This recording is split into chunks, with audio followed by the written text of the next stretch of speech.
જય શ્રી કૃષ્ણ, રાધે રાધે, જય દ્વારકાધીશ। કેમ છો બધા? મજામાં ને?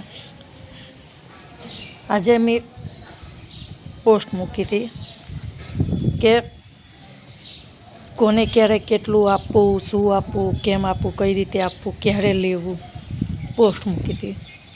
અને જો સવારમાં એટલી ગરમી હતી, એટલો તડકો હતો કે તમે આમ વિચારી પણ નહીં શકો।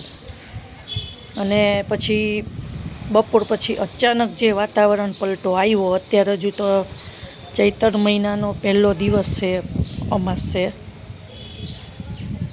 અને પહેલું નોરતું છે। હવે તમે આ પ્રભુની કરામત જુઓ। એવું નથી ખાલી આપણને જ રંગ બદલતા આવડે, આ તો બદલે એટલે વાત જવા દો। અત્યારે જો તમે જોઈ શકો છો, આમ શું કહેવાય, આપણે એકદમ ઠંડો વાતાવરણ, એટલો ઠંડો પવન છે કે તમે આમ પવનમાં તમને આમ ઠંડી લાગે। જો હું તમને બતાવું, જો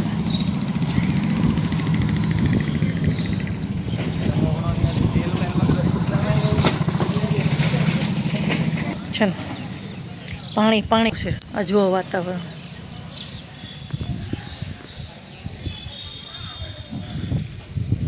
જો હજુ પણ તમે જોઈ શકો છો, એટલું વાતાવરણ બદલાઈ ગયું। એટલે પ્રભુએ છે ને આપણને ખાલી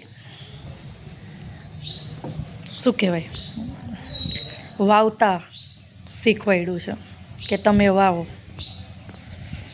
પછી એને ઉગાડવું, એને ભરણ પોષણ કરવું, એ બધુંય છે ને એને એના હાથમાં રાખ્યું છે।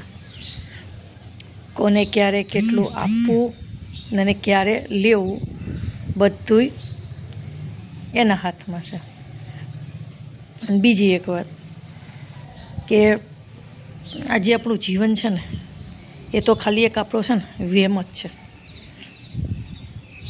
બાકી જે આપણું આ મૃત્યુ છે ને, એ જ આપણી સત્ય હકીકત છે અને આપણું સત્ય છે।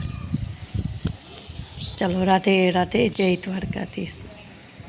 જોઈ લો તમે વાતાવરણ અત્યારે, જય દ્વારકાધીશ।